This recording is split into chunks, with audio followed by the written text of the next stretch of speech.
64 വർഷം ശേഷം 2004 ഞങ്ങളുടെ കുന്നോളത്തെ സ്റ്റോറ് ഓപ്പൺ ചെയ്യുന്നത്. അന്നത് ഓപ്പൺ ചെയ്യുമ്പോൾ ഡാഡി എന്നെയാണ് അത് നടത്താനായിട്ട് ഏൽപ്പിച്ചത്. അപ്പോൾ ആ സ്റ്റോറിൽ കുറച്ച് കാലത്ത് വളരെ നല്ലൊരു സ്ട്രഗിളായിരുന്നു. ആഫ്റ്റർ 3 years കഴിഞ്ഞ് ഞങ്ങൾ സക്സീഡ് ചെയ്തു. അതിന് ശേഷം ഏകദേശം ഞങ്ങൾക്ക് ഈ ജ്വല്ലറി ബിസിനസ്സിൽ ഞങ്ങൾക്ക് തിരിഞ്ഞു പോകേണ്ടി വന്നിട്ടില്ല. ടി ജ്വല്ലറി സ്റ്റാർട്ട് ചെയ്ത് 1941. അത് ഗ്രാൻഡ് ഫാദറായിട്ട് തുടങ്ങി. ഞങ്ങളുടെ ഗ്രാൻഡ് ഫാദറിനെ കുറിച്ച് പറയുകയാണെങ്കിൽ വളരെ സ്ട്രിക്റ്റും വളരെ വിഷണറിയും കൂടിയോടാണ് ഡാഡി എൻ്റെ ഗ്രാൻഡ് ഫാദർ എല്ലാ കാര്യങ്ങളും ചെയ്യാറ്.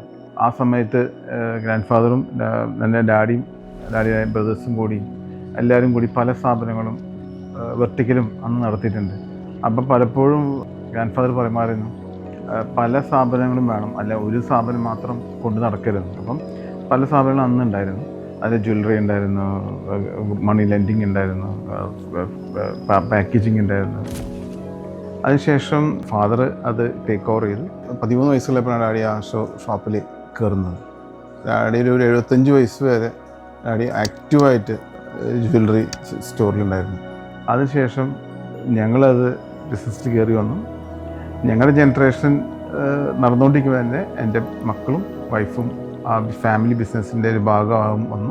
ഒപ്പം തന്നെ ഞങ്ങൾ എക്സ്പാൻഷൻ മോഡ്യൂളിലേക്ക് ഞങ്ങൾ കടക്കുകയാണ്. എല്ലാവരും കേരളത്തിലെ എങ്ങോളം എല്ലാ കസ്റ്റമറും ഹാപ്പി ആവണം എന്നുള്ള മാത്രമാണ് ഞങ്ങളുടെ ഏറ്റവും വലിയത്. അതുപോലെ തന്നെ വളരെ best quality, best product, best service, ഇത് ഞങ്ങൾക്ക് നിർബന്ധമുള്ള കാര്യമാണ്. അതുപോലെ ഞങ്ങളുടെ എല്ലാ സ്റ്റാഫിനും ഇൻഡസ്ട്രിയിൽ കിട്ടുന്ന എല്ലാവിധ അനുകൂലങ്ങളും എല്ലാം ഹാപ്പി ആവണമെന്ന് വളരെ നിർബന്ധം ഉള്ളതാണ് എന്നെ സംബന്ധിച്ചിടത്തോളം. ഒരു കസ്റ്റമറായാലും ഒരു സ്റ്റാഫായാലും എൻ്റെ ഒപ്പം വർക്ക് ചെയ്യുന്ന എല്ലാ എംപ്ലോയീസും, ഒപ്പം പണിയുന്ന എല്ലാ ഗോൾഡ് സ്മിത്തും ഞങ്ങളുടെ ഒപ്പം ഒരുമിച്ച് ഒരൊറ്റ കെട്ടുറപ്പിൽ നിൽക്കുന്ന ഞങ്ങളുടെ ഒരു വിഷൻ, അതുപോലെ തന്നെ അടുത്ത